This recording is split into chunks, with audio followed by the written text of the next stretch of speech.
attention to Annie Lay, 24 years old, walking through the entrance of 10 Amsterdam Street at approximately 10 o'clock in the morning on September 8, 2009. She is carrying something tucked under her arm, materials for her research most likely. She is moving at a comfortable pace. Nothing about her body language signals danger. Nothing about her expression suggests anything other than a busy graduate student getting through another Tuesday. She has less than 3 hours left to live, because a man in blue scrubs, 24 years old, is already inside that building. He clocked in at 7 in the morning. He knows the basement layout better than almost anyone. He knows which cameras cover which hallways. And on this particular morning, he has been watching the keycard data. He knows exactly when she arrived. On this day, Annie Lay had one goal: finish her research, head back to her office, and then begin making her way to Long Island, where in just 5 days, she would walk down the aisle and marry the man she called her best friend. On this day, Raymond Clark III had one intention, and it was not to let her leave. This is the true crime story of a brilliant young woman who vanished from one of America's most prestigious universities 5 days before her wedding. A story about obsession, about access, about the chilling reality that sometimes the most dangerous person in the room is the one who is supposed to belong there. The campus of Yale University in New Haven, Connecticut, moves like clockwork on a weekday morning. Students swipe keycards. Researchers carry notebooks. The buildings hum with the particular energy of people who have been told their whole lives that they are exceptional. Annie Lay believed it too. She had earned that belief. $160,000 in scholarships, valedictorian of her high school class, an undergraduate degree in cell development biology from the University of Rochester, and now, in the final year of her doctorate at Yale's School of Medicine, researching pharmacology. The classmates who once voted her most likely to be the next Einstein were not exaggerating. But on this particular Tuesday morning, the doctorate was almost secondary. 5 days. That was all that stood between Annie and the rest of her life. The day before, on September 7th, Annie had called her close friend Jennifer. She was feeling the weight of everything. The final year, the wedding preparations, the pressure of a life built on excellence. She needed a friendly voice. And what was said in that conversation is one of the last windows we have into who Annie Lay was in her final days. Annie was not falling apart. She was human. Someone asking the questions anyone might ask when two enormous chapters of life collide at once. She reached out to a friend who knew her, trusted her, and told her what she needed to hear. And how Annie responded reveals everything about the kind of woman she was. Asked if she thought they were too young to get married, but knowing this was normal nerves combined with the stress of Yale, she and Jonathan were absolutely making the right decision. Annie thanked her friend for telling her what she needed to hear, hung up and carried on with her day. She hung up, reassured and steadied, ready to carry on. And the next morning she walked into a building she trusted, toward a future she had every reason to believe was waiting for her. Before she left for the lab that morning, she had also done something small but telling. She sent a mass email to everyone in the building. She was getting married on September 13th and would be away for a few days on her honeymoon. Routine administrative courtesy. The kind of email anyone might send. But not everyone read it the same way. At exactly 10 o'clock in the morning, CCTV cameras at 10 Amsterdam Street captured Annie Lay swiping her Yale ID card and stepping inside. She walked toward the basement, toward room G13, her lab. The footage showed nothing unusual. No confrontation visible. Just Annie, moving through corridors she had walked through dozens of times before. What the cameras could not show was what happened next. Because the one camera stationed in the basement hallway, the only camera that covered that level, did not capture Annie walking past it toward G13.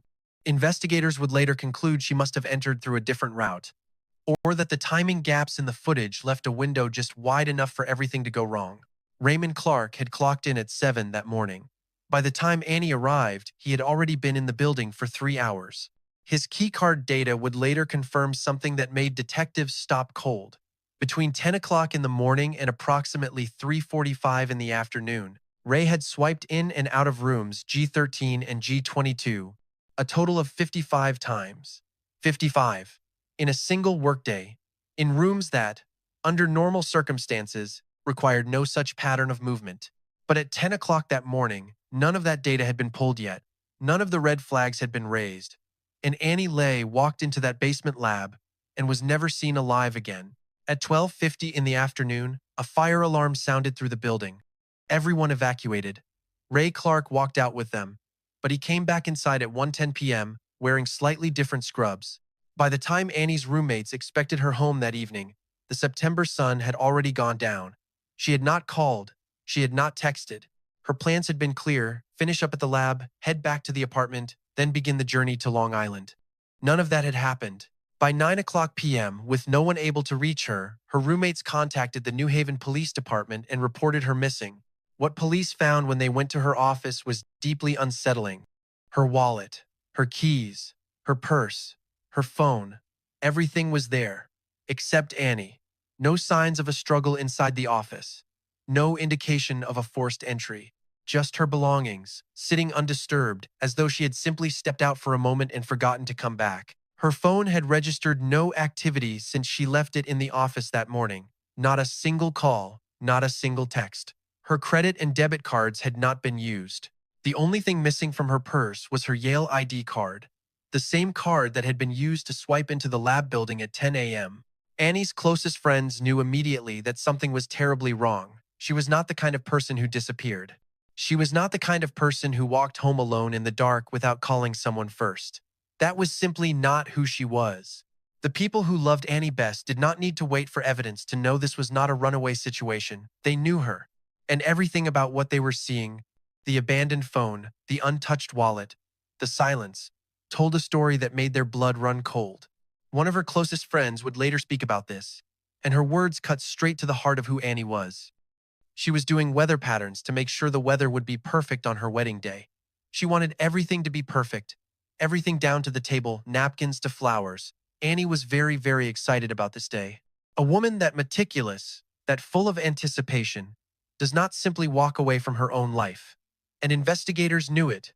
The search immediately intensified, and it was about to reveal something far darker than anyone had prepared for. Meanwhile, Raymond Clark had clocked out of the building just before 4 p.m. that afternoon. He had gone in and out of those basement rooms 55 times. He had changed his scrubs. He had, at one point during the day, walked outside and sat down on the building's front steps with his head in his hands. The cameras captured all of it. But Ray was not yet a suspect. Not officially. He was simply a lab technician who had come forward to say he had seen Annie in the lab that morning, and that he thought he had seen her leave just before the fire alarm went off that afternoon.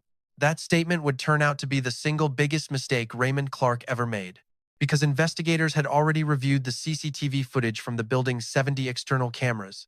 Annie Lay did not appear on a single one of them after 10 a.m. Not leaving, not walking to her office, not anywhere. She had walked in, and she had not walked out. Ray's claim that he saw her leave was not just inaccurate, it was physically impossible, and that made Raymond Clark a very interesting person of interest very quickly. Back in the building, investigators began a second, more intensive search. In room G13, they found a drop of blood on one of the shelving units.